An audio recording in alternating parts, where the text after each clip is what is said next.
Gente, vamos falar sobre o santuário um pouquinho. Vamos fazer uma oração então? Querido Deus, obrigado porque aqui estamos, num lugar tão lindo, um clima tão agradável, para poder abrir a Tua palavra e entender a Tua mensagem para nós. Senhor Deus, eu peço que nos ajude a esquecer os nossos problemas e ansiedades de outros lugares e poder dedicar esse tempo exclusivamente a Ti, nas nossas mentes e nos nossos corações.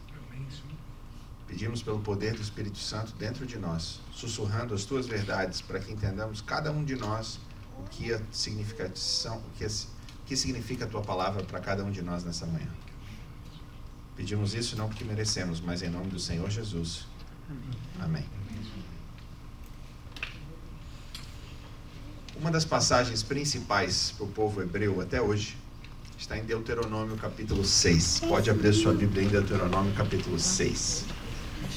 Esquece aquelas bolinhas vermelhas que estão no seu celular, depois você resolve essas bolinhas vermelhas.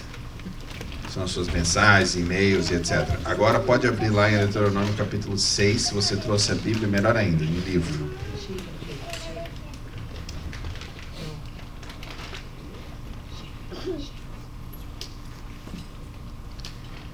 E a gente vai ler o versículo 4. Deixa eu pegar uma versão em português aqui.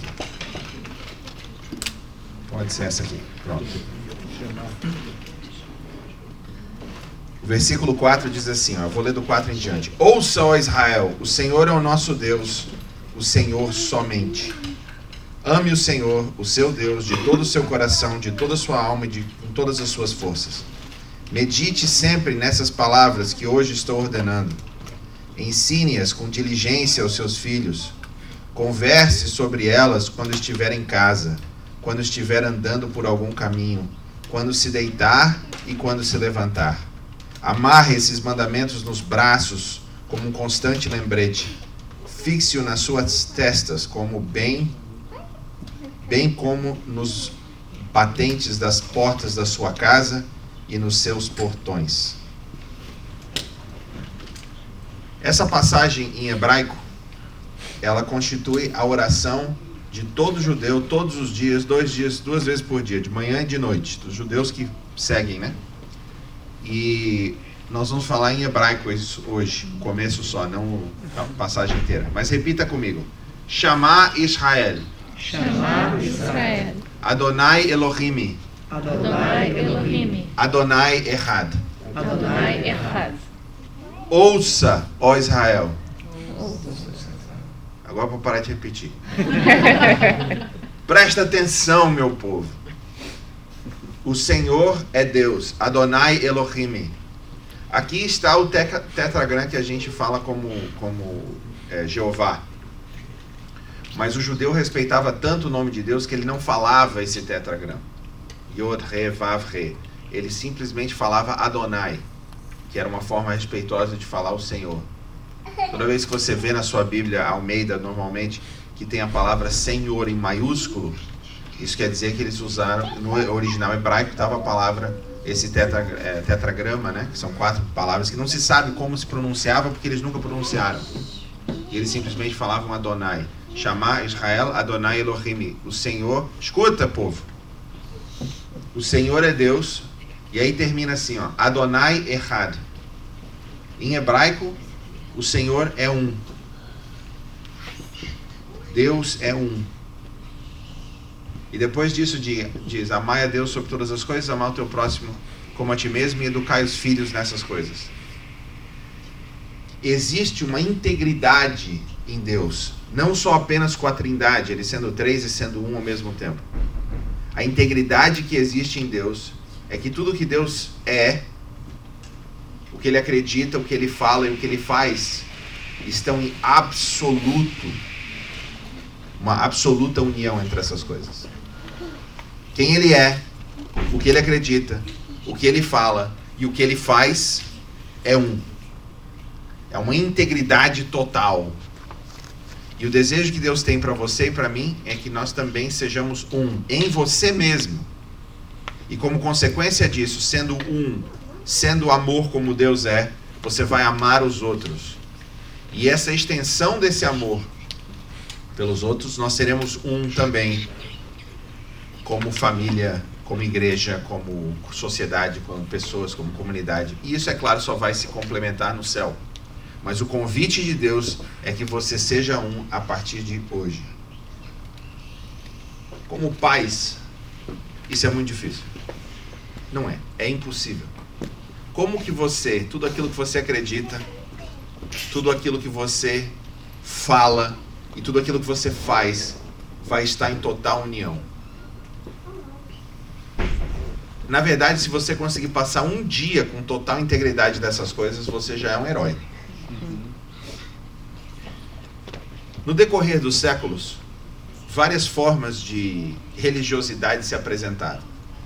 Para um judeu, o que você acredita só pode ser medido baseado no teu comportamento, ou seja, naquilo que você faz. Então, se você conversar com um judeu, ele está interessado no que você faz, não no que você expressa como tua crença. Porque a crença, ela está dentro da tua cabeça. Você acredita, certo? Eu acredito, está lá dentro.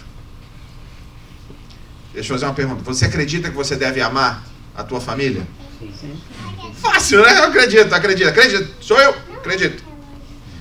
Essa crença que você está expressando, ela foi expressa, né, através de palavras, ou seja, existe uma proposição, existe uma frase, existe um statement.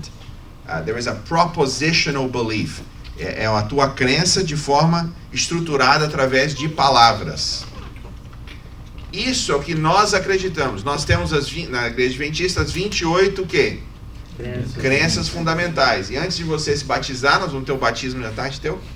Então, antes desse batismo hoje à tarde, você vai expressar através de palavras que vão ser ditas para você, ou se já fez isso antes, sim, é isso que eu acredito. E essa crença não está... essa crença, ela expressa através dessas teses, né? dessas frases. Isso é tradicionalmente uma resposta protestante. Então, todas as igrejas protestantes e os países protestantes medem as suas crenças através de frases. Você acredita que Jesus Cristo é o Senhor? Acredito! O judeu não se importa com isso. E Jesus tinha menos importância naquilo que você falava. Como é que a gente sabe disso? É só ver as interações dele. Vamos ver uma das mais terríveis interações que Jesus teve enquanto ministrava na terra. O jovem o aproxima, bem vestido, todo mundo conhecia, era o jovem rico. Qual o nome dele? A gente nem sabe. A gente refere ele como jovem rico. O jovem rico chega e fala o quê? Quero te seguir, quero a salvação. Como é que eu faço? Ele pergunta sobre a salvação, né? A vida eterna, na verdade. Que em hebraico, a palavra vida eterna e vida plena são muito parecidas. Esse moleque, esse rapaz, né, jovem, está procurando uma vida eterna, uma vida plena, quer seguir Jesus e etc. Jesus responde o que para ele? Você acredita nos 10 mandamentos? Foi isso que Jesus falou? Não. O que ele falou? Vai e vende tudo que você tem. Antes disso, qual foi a primeira parte que Jesus falou? Que tem a ver com os mandamentos. Lei. Guarde os mandamentos. Guarde! Jesus não estava perguntando se ele acreditava ou não nos mandamentos. Jesus estava conversando sobre o comportamento dele. Guarda, faz. Os rabinos antes de Jesus diziam assim, você não precisa acreditar em Deus. Só obedece.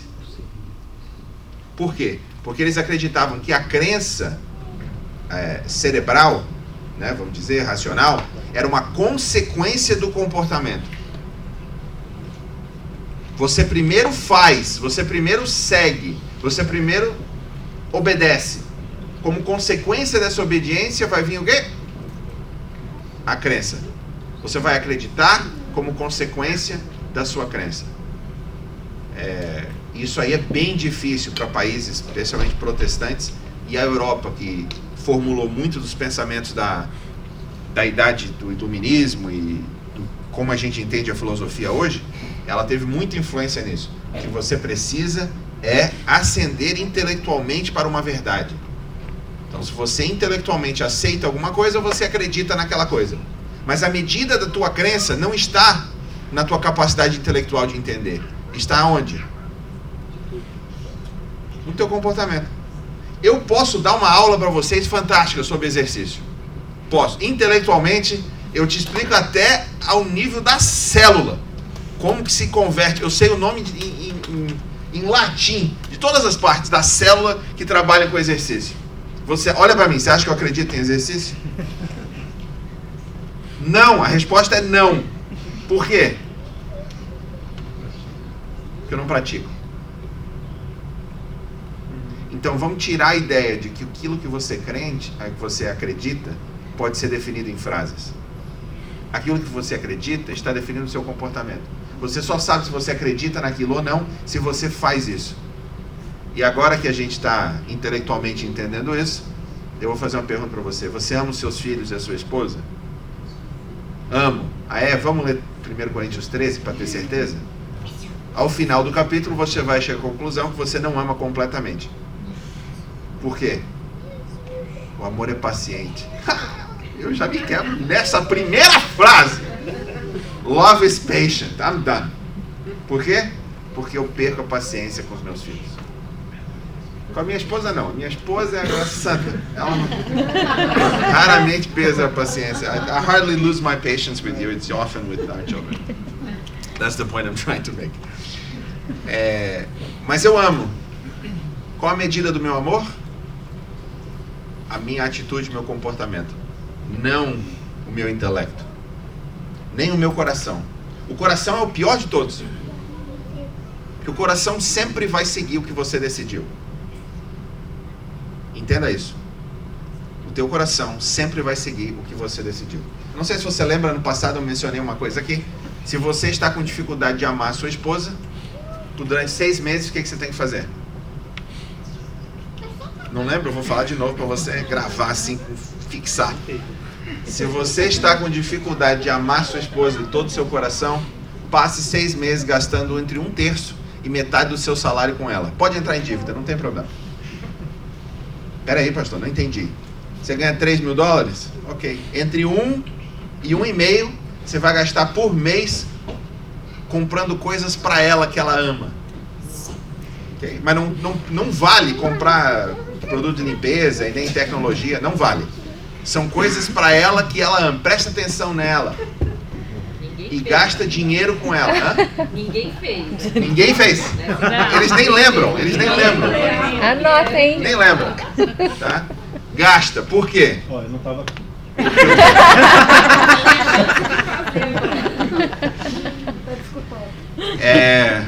Vários casais em algum momento vêm para mim e falam: pastor, chega, vamos terminar. E eu pergunto: por que você está falando isso para mim, né? Que a bênção é isso? Não vai ter. Aí, tá bom, eu vou reunir com vocês durante algumas semanas.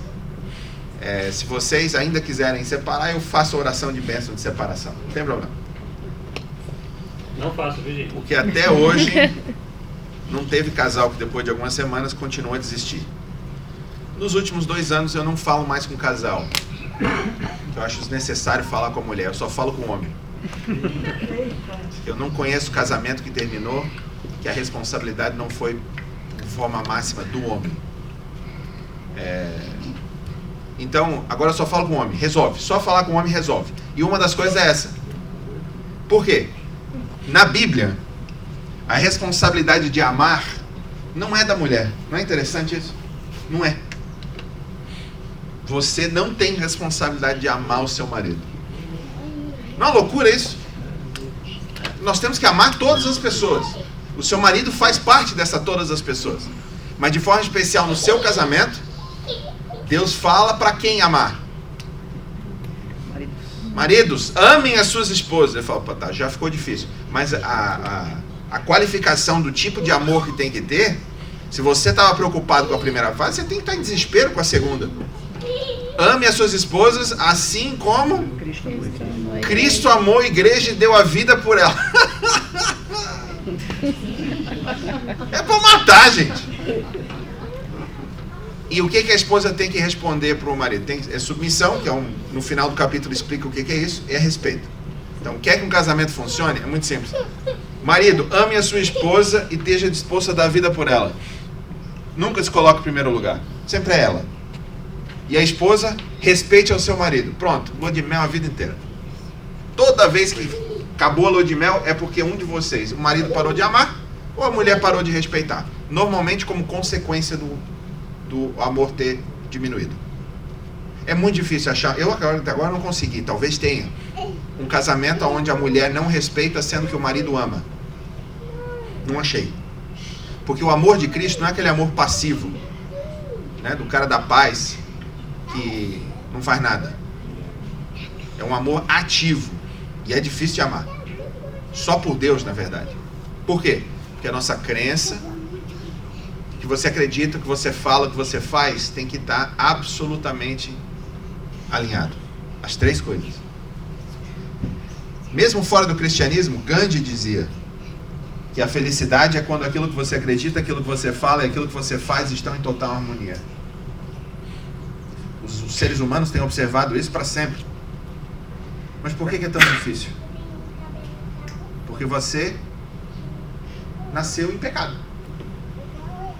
Não é que é difícil, é que é absolutamente impossível.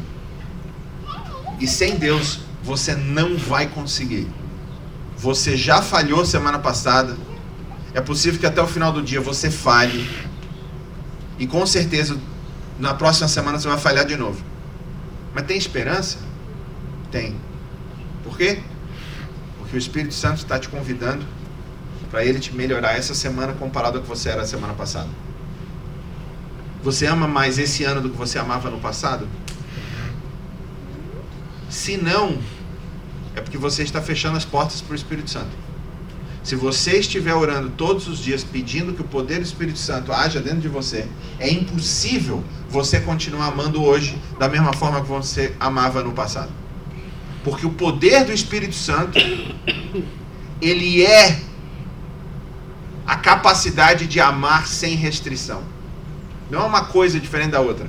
Quando você tem o poder do Espírito Santo, você consegue amar com tamanha intensidade as pessoas, sem restrição, que as outras pessoas não sabem o que fazer com esse amor.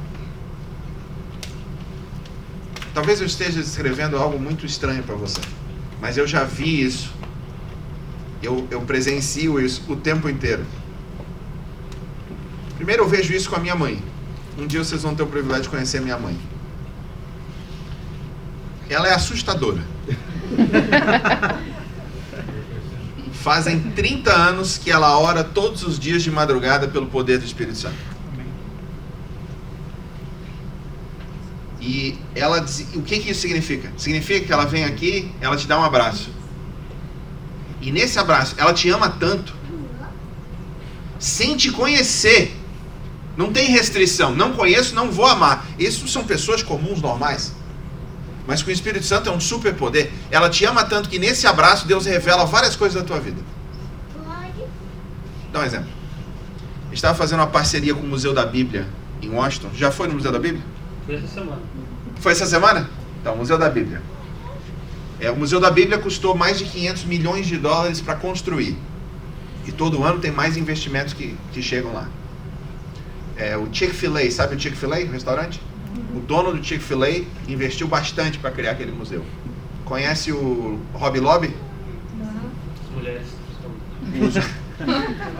Os donos do Hobby Lobby investiram muito dinheiro para construir aquele museu.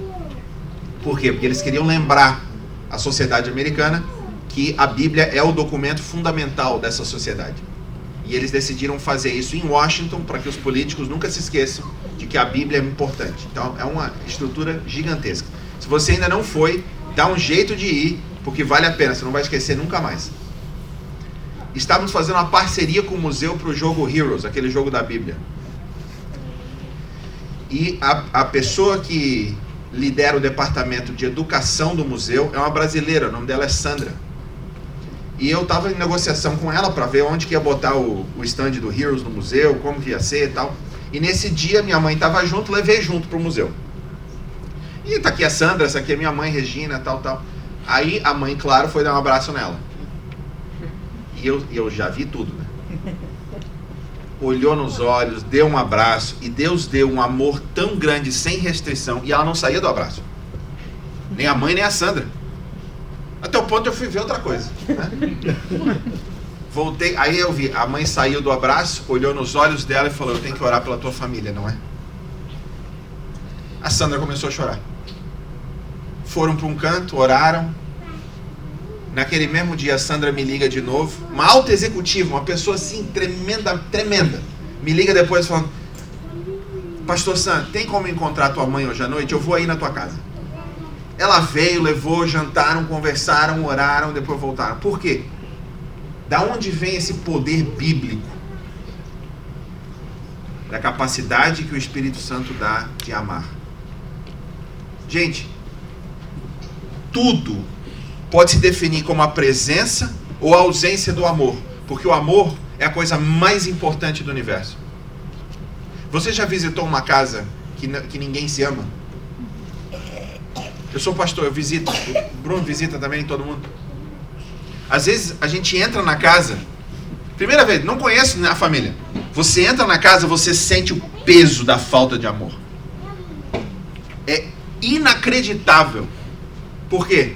Porque o amor não está ali. E você sente que o amor não está ali. Você não conhece as pessoas, você não viu elas conversando. Normalmente são todas muito polite, muito educadas, muito tranquilas. Mas você sabe, o amor não está ali. Aí daqui a pouco você entra numa outra casa. Você entrou e aquele ambiente ali vai começando a te dar vida. E você vai começando a sentir ótimo ali dentro. Por quê? Porque ali tem amor. Tudo. Ou é a presença, ou é a falta de amor. Na verdade, só o amor existe. É na falta de amor que nós precisamos de ética. Só o amor existe. Na falta de amor, nós precisamos de regras. Só o amor existe. Na falta de amor, precisa de praxe na igreja, precisa de manual de igreja, precisa de um monte de coisa. Por quê? Tudo isso responde à pergunta: você não ama, mas se amasse, como você agiria? Isso é ética.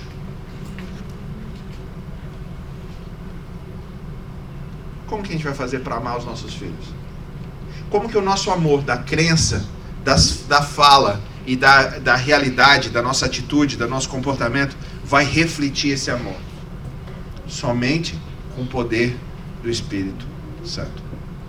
Sem o Espírito Santo, você não vai conseguir amar sem restrições.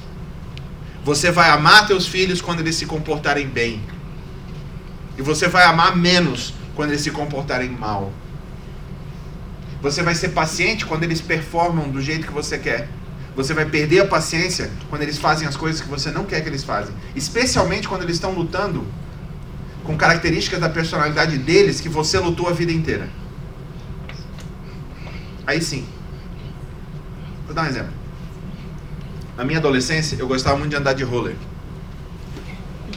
Era o desespero dos meus pais. Porque eu saía daquele roller na rua, agarrava em ônibus para subir o morro, aí descia o morro a 60 por hora, aí era preso, o pai tinha que tirar ela porque fazia coisa tudo errado de roller, pulava carro, era um negócio horrível. Eu adorava fazer isso.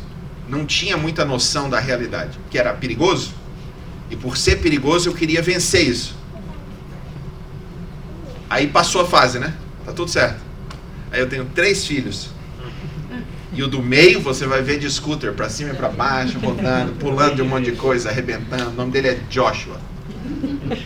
Okay? Com quem você acha que eu perco a paciência? Com ele. Por quê? Porque ele era igualzinho a mim. E eu preciso amá-lo. Como que eu vou amá-lo? Poder do Espírito Santo. Senão não é normal. Você vai amar a sua esposa e está disposto a dar vida por ela somente pelo poder do Espírito Santo. Senão você não vai conseguir nem dar para ela a última parte do teu prato que você está comendo. Não sei se acontece com vocês. Você quer sobremesa? Não. Aí vem a sobremesa. Aí você sabe que vai ter problema quando ela fala assim: traz 2 colheres. Se você, sem o poder do Espírito Santo, não é que você não vai poder dar vida por ela, você vai ter dificuldade com a outra colher. Só o Espírito Santo para trazer alinhamento entre aquilo que você acredita, que você fala e que você faz. Só. E o Espírito Santo, ele vai te lembrar as coisas antes dele ter que te lembrar, antes dela ter que te lembrar.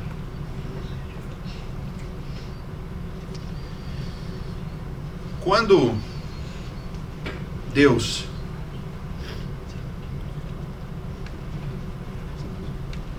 visitou o jardim depois que Adão e Eva pecaram, ele sabia que eles teriam filhos. E ele sabia do seu maior problema que viria. Como comunicar que ele é amor e que a liberdade e o sonho que Deus tem para os seus filhos vem somente pelo amor. E depois Deus tentou se revelar de várias formas, através de vários profetas, diz a Bíblia, e de várias maneiras. Uma dessas maneiras foi o santuário. Deus tira o povo da escravidão e ele entrega o santuário para que eles saibam o que é amor e o que é liberdade. O Cordeiro de Deus, que tira o pecado do mundo, é Jesus Cristo. Mas antes de Jesus vir, teve vários cordeiros que perderam a sua vida. Por quê? Para que os seres humanos que o trouxeram pudessem entender o tamanho do amor de Deus e o tamanho do seu pecado. O santuário é uma expressão desse amor. E até hoje. Quando você cria os seus filhos, a possibilidade deles não terem um relacionamento contigo no futuro, ela existe. Eu tenho muitos amigos que os pais eram muito estritos, muito fundamentalistas, pareciam estar tão perto de Deus, mas... E hoje eles não querem nem saber dos pais e nem de Deus. Também tem outros amigos que os pais eram muito liberais, muito... tudo podia, tudo... A Bíblia é um livro de sugestões, basicamente. E eles também não querem um relacionamento com os pais. Não importa quais são as suas crenças nesse sentido.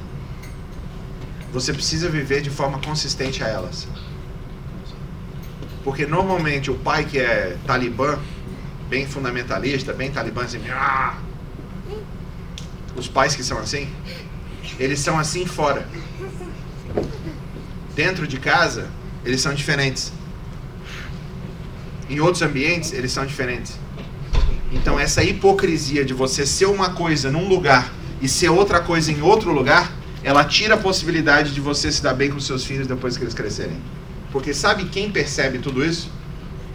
Filho. Filho percebe absolutamente tudo o que está acontecendo em todos os momentos. Quantas pessoas não vêm para a igreja por causa do almoço de sábado? Porque o almoço de sábado, algumas famílias têm como tradição já de família, de várias gerações, primeiro fazer uma análise do sermão, porque o sermão precisa ser analisado, sabe? Gente, sermão não é feito para ser analisado. Sermão foi feito para você ser transformado. Não, foi um bom sermão. Não, foi meio fraco o sermão. Ou foi... Não importa. Você foi transformado pelo sermão ou não foi? Essa é a pergunta. A conversa sobre o sermão tem que ser das várias formas que ele desafiou a tua vida. Não você definir a performance do pastor. Quantas famílias passaram tanto tempo analisando a performance do pastor que impediu os filhos, mesmo na adolescência e depois como grandes, prestar atenção no conteúdo, que eles estavam tão preocupados com a performance. A outra coisa são as críticas. Tem gente que precisa analisar tudo que aconteceu na igreja. Quem vestiu o quê? O que está acontecendo aqui? O que está acontecendo ali? Como? E isso significa que você está praticamente garantindo que os seus filhos não tenham uma experiência saudável com Deus no futuro. E eu falei bem da minha mãe, agora eu vou falar mal. A minha mãe tem essa tendência, sempre teve. E o engraçado é que, desde pequeno, talvez pelo meu pai que não gosta disso, eu nunca permiti que na minha presença falasse mal dos outros. E era a coisa mais estranha, desde os 4 anos de idade. Mãe, não fala mal do meu amiguinho. Mas meu filho? Não. É uma das primeiras memórias dela minha, é dizendo, não fale mal de ninguém. As pessoas que gostam de levar as coisas muito a sério, são muito organizadas, elas têm vários dardos para jogar nos outros. Não faça isso. Você está destruindo a tua capacidade de amar, mas o mais sério é que você está destruindo a capacidade de amar dos teus filhos, das outras pessoas. Mas pastor, eu estou em ambientes assim que eu tenho essas pessoas que falam mal dos outros. O que eu faço? É verdade. Às vezes no trabalho, em outros lugares, tem uma frase que resolve. Se você concorda com o que a pessoa falou, porque às vezes a pessoa está certa, normalmente a pessoa está certa. A frase é, você está certo. Como que a gente vai fazer para ajudar essa pessoa? O diálogo muda imediatamente. Você está certo, como é que a gente vai fazer para ajudar? Tá certo, é isso mesmo. Como é que a gente vai fazer para ajudar? Você tem alguma ideia? Às vezes a pessoa não tem ideia nenhuma, porque ela não é isso que ela queria daquela conversa. Em alguns meses, ela vai parar de vir para você conversar sobre essas coisas. Por quê? Porque você só quer ajudar todo mundo. Por que você quer ajudar todo mundo? Porque isso é o amor. O amor não é que ele vai ignorar os erros. Os pais que ignoram os problemas dos filhos não são pais que amam. São pais ausentes. Você precisa ver o problema do teu filho. Se você acha que o teu filho é um anjinho que não pode fazer nada de errado na vida, você vai destruir a vida do teu filho. Você vai estar criando um narcisista no futuro que só pensa nele mesmo. Você precisa ver os problemas. E vendo os problemas, ajude. E ame o suficiente para ajudar. Não só nos seus filhos, mas com as outras pessoas. Por fim, os liberais que falam e pregam que precisa aceitar todo mundo, normalmente em casa são os primeiros a rejeitar a eles mesmos. E isso é um problema. Por quê? Porque existe uma dissonância entre aquilo que você acredita, aquilo que você fala e aquilo que você faz. A Bíblia diz assim, ó, em Romanos capítulo 14. Abra aí em Romanos capítulo 14. O capítulo começa dizendo assim, ó: acolhei ao que é débil na fé, não porém para discutir opiniões. Um crê que tudo pode comer, mas o débil come legumes. Quem come não despreze o que não come, e o que não come não julga o que come, porque Deus o acolheu. Quem és tu que julgas o servo alheio? Para o seu próprio Senhor está em pé ou cai, mas estará em pé, porque o Senhor é poderoso para suster. Um faz diferença entre dia e dia, outro julga iguais todos os dias. Cada um tem uma opinião bem definida em sua própria mente. Quem distingue entre dia e dia, para o Senhor o faz, e quem come, para o Senhor o come, porque dá graças a Deus. E quem não come, para o Senhor não come, e dá graças a Deus, porque nenhum de nós vive para si mesmo, nem morre para si. Vou explicar um pouquinho. O verso diz assim, ó, lá no começo,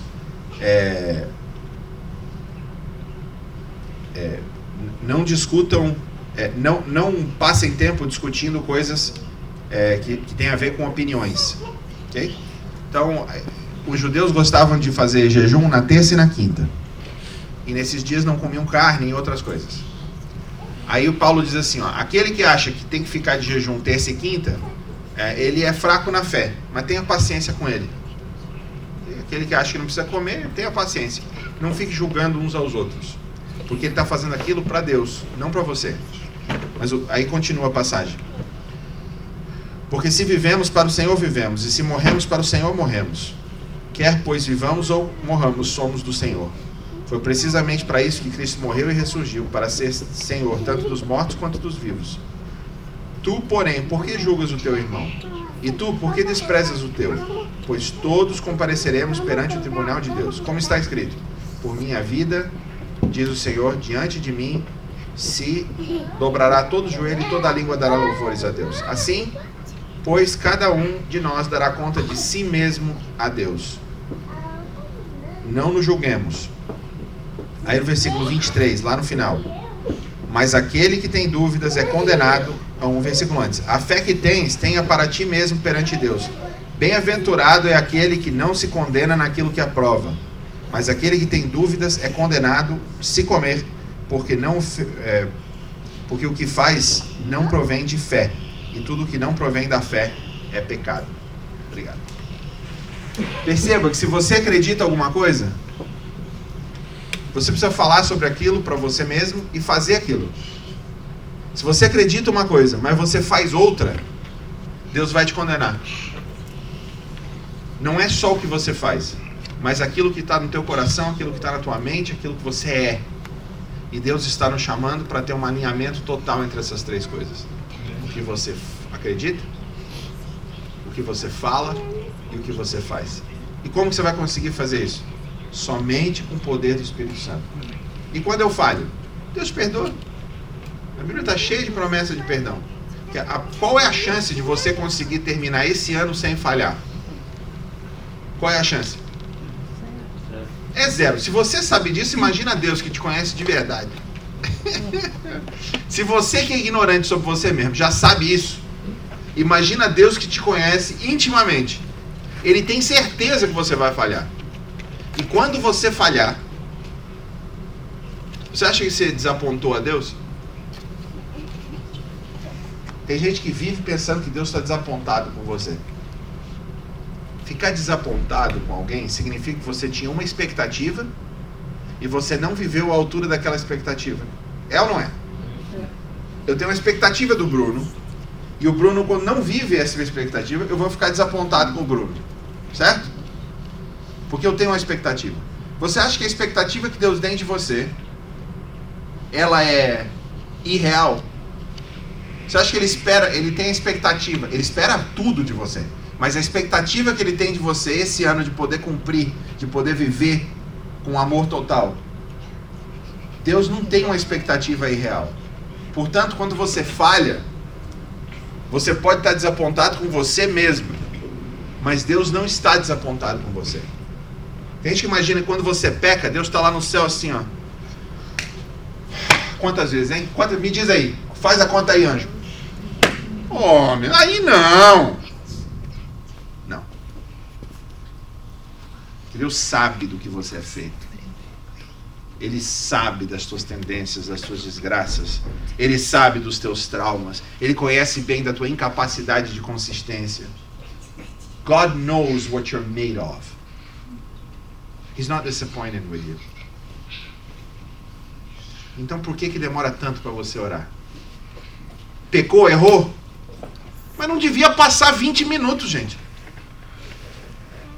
Antes de você pedir perdão. Por quê? Porque a gente não pede perdão a Deus rápido, que a gente imagina que Deus está lá assim, ó. Deixa eu me acalmar primeiro. Não. Deus sabia que você ia pecar a hora que você acordou naquela manhã. God knows the wretched machinery that you're driving. Ele conhece que o teu corpo tem dificuldades, que a tua mente tem dificuldades, que você vem de vários traumas do passado. Ele sabe tudo isso. E ele não vê a hora de resolver todos esses problemas para você.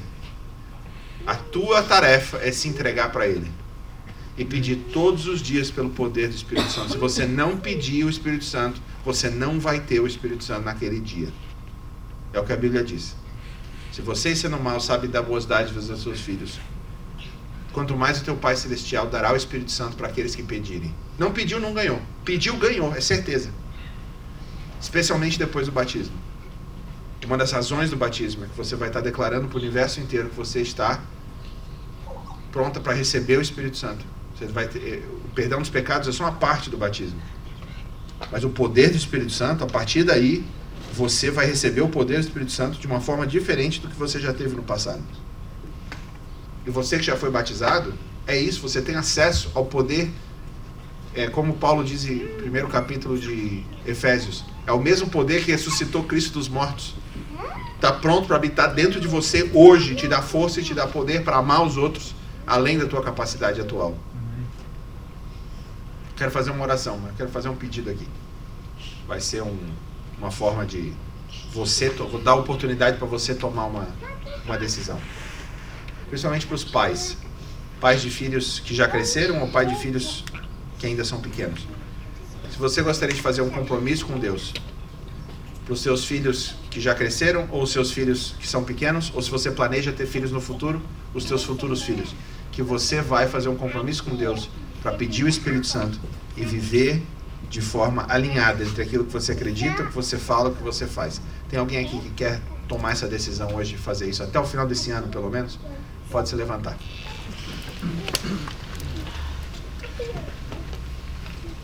Let's pray. Querido Deus, contempla aqui as decisões que foram tomadas. Pai, nós sabemos todos que Tu sabes com precisão, daqui até o final do ano, todos os dias que nós vamos esquecer. Não permita que nós esqueçamos disso. Nos lembre desse compromisso que fizemos e de pedir todos os dias pelo poder do Teu Espírito para nos dar a capacidade de amar os outros. Nós pedimos isso não porque nós merecemos, mas sabendo do Teu amor por nós e quão grande é esse amor, nós temos certeza que Tu irá nos responder. Em nome de Jesus. Amém. Amém.